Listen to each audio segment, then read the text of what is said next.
सभी लोग, I hope आप लोग बहुत अच्छे होंगे और अपनी पढ़ाई भी बहुत अच्छे तरीके से कर रहे होंगे।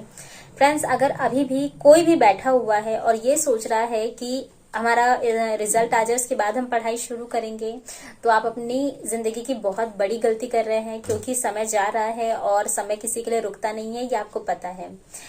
मैंने कल आप लोगों के लिए बुक लिस्ट शेयर कर दी थी। हालांकि मैं एक चीज ये बता दूं, ये मैंने थोड़ी सी बेसिक, जब मुझे किसी भी चीज की मतलब नॉलेज नहीं थी तो उस वक्त के लिए मैंने इसे स्टार्ट किया था।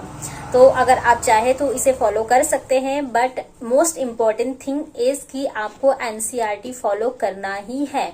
अगर आप ये सब चीजें, मतलब एक क्या होता है ना, एनसीईआरटी थोड़ा ब्रीफ है, मतलब उसे समझने में, मतलब ठीक है, अगर हिस्ट्री तो एक स्टोरी की तरह हम समझ सकते हैं, लेकिन जैसे साइंस हुआ और पॉलिटी हुआ और भी जो अदर सब्जेक्ट है लाइक जियोग्राफी, तो इन सब में थोड़ा सा मतलब समझना पड़ता है। बहुत ऐसा लगता है जैसे खिचड़ी बनी हुई है। एनसीईआरटी आपको पता है कैसी होती है, तो इसी वजह से मतलब अगर आपको बेसिक चीजें थोड़ी समझनी है तो आप इन रिसोर्सेज को फॉलो कर सकते हैं जो मैंने आपको बताए हैं।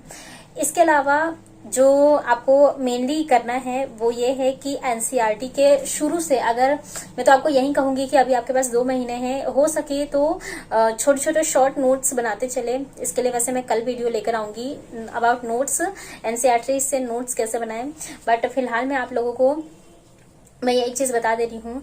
अगर आप एनसीईआरटी को छोड़ के बाकी सब चीजों के पीछे जा रहे हैं लाइक लूसेंट वगैरह, तो आप वहीं फिर से एक गलती कर रहे हैं, क्योंकि आपको अगर याद होगा अतुल सर ने पहले ही बोल दिया था कि बाकी सारी चीजें छोड़ के आपको एनसीईआरटी पे आना ही होगा, क्योंकि किसी भी एग्जाम का मतलब बेसिक जो स्ट्रक्चर क्रिएट होता है वो एनसीईआरटी से ही होता है। और आपको जाके पढ़ाना भी तो स्कूलों में एनसीईआरटी एससीईआरटी ही है। मतलब अगर आप एनसीईआरटी एससीईआरटी दोनों ही पढ़नी होगी आप लोगों को। एससीईआरटी इस रेफरेंस में कि आपको बिहार स्पेशल आप जान सके, चाहे वो हिस्ट्री से रिलेटेड हो चाहे जियोग्राफी से रिलेटेड हो, इसलिए आपको एससीईआरटी उठानी पड़ती है। पढ़ाना भी आपको वहां पे जाके एससीईआरटी से ही होगा। इसी वजह से एनसीईआरटी और एससीईआरटी आपको बेसिकली पढ़ना ही होगा। तो ये रही बात आपकी बुक्स के बारे में। अब इसके बाद हम बात कर लेते हैं। आपको मैं पहले आपको बता देती हूँ कि आपको ऑनलाइन पढ़ना चाहिए या फिर ऑफलाइन पढ़ना चाहिए। तो फ्रेंड्स देखिए, ये आपके ऊपर निर्भर करता है कि आप किसमें कंफर्टेबल है। देखिए, कोई भी है वो बुक जरूर एक बार उठाता है, बुक जरूर पढ़ता है। हम लोग क्या करते हैं, किसी किसी को ऑनलाइन में पढ़ना अच्छा लगता है, तो देखिए आप पहले 3-4 मतलब टीचर्स को देख लीजिए कौन अच्छा पढ़ा रहा है। एमिटिव से ऑनलाइन का मतलब है यूट्यूब, तो आप देख लीजिए कौन से टीचर अच्छे हैं, उसके बाद ही उनके नोट्स प्रिपेयर कीजिए। आपको प्रिपेयर करना है या उन्हें फॉलो कीजिए। बहुत सारे टीचर्स है, आप देखते ही होंगे। अध्ययन मंत्रा में रोहित सर है, उसके बाद सचिन एकेडमी में सचिन सर है, ऑफिसर्स एकेडमी में शशि सरन सर है, इनकी मतलब पूरी टीम है।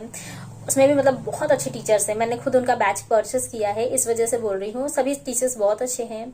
इसके अलावा आप दानिश सर को भी देख सकते हैं टीचिंग परीक्षा से, तो सभी लोग बहुत अच्छे हैं। आप उनके फॉलो कीजिए यूट्यूब पे, सारे कंटेंट्स बहुत अच्छे हैं, आप उन्हें फॉलो करके भी एग्जाम निकाल सकते हैं।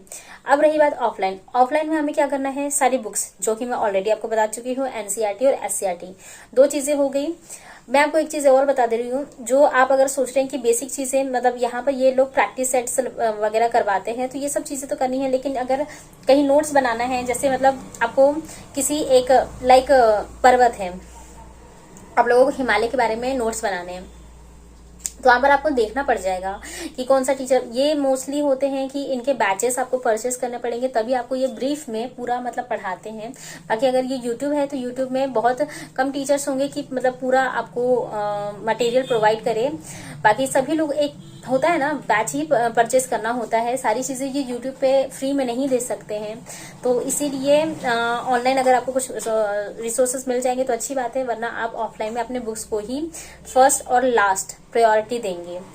बीच में आपको जो भी मतलब फॉलो करना है कीजिए, लेकिन आपका जो कहते हैं ना, किताबें ही सही साथी होती है, इसीलिए आपको उसको पढ़ना होगा। अब बैच की बात कर लेते हैं, किसका बैच परचेस करें और बैच परचेस करना भी चाहिए या नहीं। मैं आपको एक चीज बोलूंगी, अगर आप कुछ पढ़ चुके हैं, मतलब जैसे कि अब ये तो है नहीं टीआरई 3rd अगर दे चुका है कोई, तो उसे अच्छा खासा नॉलेज है, कुछ नंबरों से आपका रुक रहा है, तो मुझे अगर आपने बैच परचेज करके ही तैयारी की है तो आप उसे ही फॉलो कीजिए, उसे ही मल्टीपल टाइम रिवाइज कीजिए। लेकिन अगर आप बिगिनर्स हैं, आपको कुछ भी नॉलेज नहीं है, तो आप ले सकते हैं बैच। क्योंकि एक क्या होता है, मतलब किसी भी कोचिंग से मतलब कोर्स खरीदने को आपको एक गाइडलाइन मिल जाती है, मतलब आपको एक दिशा मिल जाती है कि आपको इस दिशा में यही चीज पढ़नी है। वरना अगर आप पढ़ने के लिए देखेंगे तो बुक्स में तो बहुत सारी चीजें पढ़ी है, आपको क्या पढ़ना है ये तो नहीं पता ना। वैसे भी आपको पता है बीपीएससी ने कोई स्पेसिफिक सिलेबस नहीं दिया हुआ है। आपको पढ़ना है तो फिर पूरा ही जियोग्राफी पढ़ना है, पढ़ना है तो फिर पूरा ही हिस्ट्री पढ़ना है, पढ़ना है तो फिर मतलब सब कुछ पूरा ही पढ़ना है। एक मतलब सब्जेक्ट में भी स्पेसिफिक चीजें दे दी जाती है कि इतना इतना ही पढ़ना है, तो यहाँ पर वैसा नहीं है, आपको पूरा ही पढ़ना है। तो इस वजह से मैं ये कह रही हूँ कि अगर कोई बिगनर है और अभी भी उसको बिल्कुल भी आइडिया नहीं है, जीरो पर है, तो वो कोई बैच परचेस कर सकता है। और अगर कोई ऑलरेडी मतलब पढ़ाई करते हुए आ रहा है तो आपने जो रिसोर्सेज फॉलो किए हैं तो उसी पर ही स्टिक रहे। और अगर आपको फिर भी कुछ नया लगता है तो जो कमी रह गई है, जिस जगह पे कमी रह गई है, बस उसे ही सुधारने की कोशिश करें। और बैच मैंने आपको बताया कि मैंने ऑफिसर्स अकेडमी का लिया है, इसके अलावा आप दानिश सर का देख सकते हैं। वैसे तो मैंने इस बार देखा कि काफी लोग बोल रहे थे कि सर आपका पढ़ाया हुआ आया है, तो यूट्यूब पे भी उन्होंने काफी अच्छी क्लासेस ली थी, तो उसमें से भी काफी कुछ आया था। इस वजह से आप उन्हें फॉलो कर सकते हैं, उनकी मतलब बैच ले सकते हैं। अभी 25 तक तो मतलब 50% ऑफ था, अभी 31 तक 40% ऑफ है, तो आप उनका बैच ले सकते हैं। मैं भी लेने का सोच रही थी, लेकिन अभी तो मैंने एक लिया हुआ है, तो मैं आई थिंक उसमें सेटिस्फाइड हूँ। तो इसमें एक और चीज बता दूं, ये स्टार्टिंग में मतलब जितना पढ़ा सकते हैं पढ़ाते हैं, वरना लास्ट में मतलब थोड़ा सा बच भी जाता है। बट मुझे लगता है कि मतलब आपका कोर्स खत्म होते होते तक ये कंप्लीट करा देते हैं।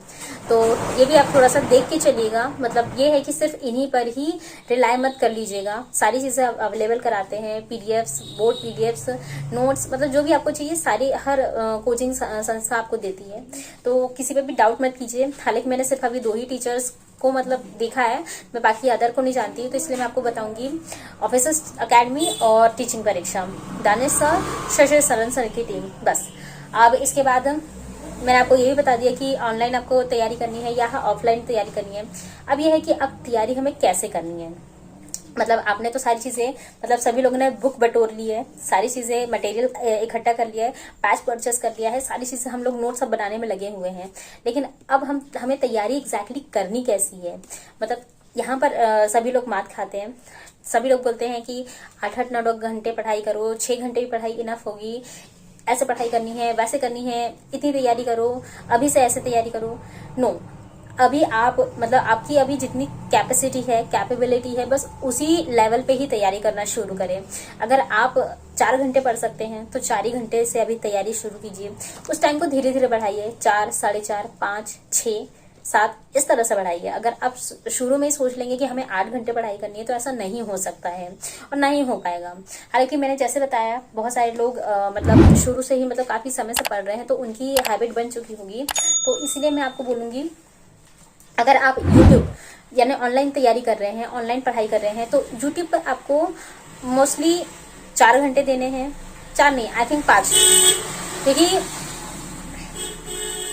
4 और 5 घंटे आप अगर वहां से देते हैं तो आपको उतने ही 4 से 5 घंटे आपको ऑफलाइन भी पढ़ना है। मतलब जितनी चीजें आपने ऑनलाइन देख ली है, मतलब मान लीजिए अगर आपने 4 घंटे यूट्यूब पे बिताया है तो अब 5 घंटे आप अपनी खुद की सेल्फ तैयारी कीजिए, बुक से पढ़िए, वही कंटेंट को दोबारा से रिवाइज कीजिए, जो आपने वहां देखा है वो सारी चीजें ढूंढ के, जैसे टीआरई 1, 2, 3 जितने भी क्वेश्चन पढ़ा रहे हैं सर वो चीजें, और उससे आगे और पीछे की सारी चीजें आप बुक में देखिए और उसे पढ़ाई कीजिए। क्योंकि बुक की चीजें हमें याद रहती कि अच्छा इस पेज पे हमने ये वाला क्वेश्चन पढ़ा था तो यहाँ पर इसका आंसर ऐसा है। और जो मतलब वो लोग ऑनलाइन बताते हैं तो वहां पर चीजें क्या कभी कभी दिमाग से स्किप कर जाती है, मिस हो जाती है, रह जाती है, पर बुक की चीजें याद रह जाती है। इसी वजह से वहां पर आप अपना 4 घंटा स्पेंड कीजिए, फिर उसके बाद 5 घंटे आप यहाँ तैयारी कीजिए। इस तरह से आपके अच्छे खासा मतलब आपकी तैयारी हो जाएगी। और आपका ये जो टाइमिंग है, मैंने आपको जैसे बताया अपने खुद की टाइम, जैसे कि अगर आप सिर्फ 5 घंटे अटेंड मतलब निकाल पा रहे हैं तो 2.5 घंटे वहां दीजिए, 2.5 घंटे आप खुद की पढ़ाई कीजिए, या 3 घंटे आपकी खुद की पढ़ाई कीजिए। ज्यादा टाइम आपको ऑफलाइन देना है।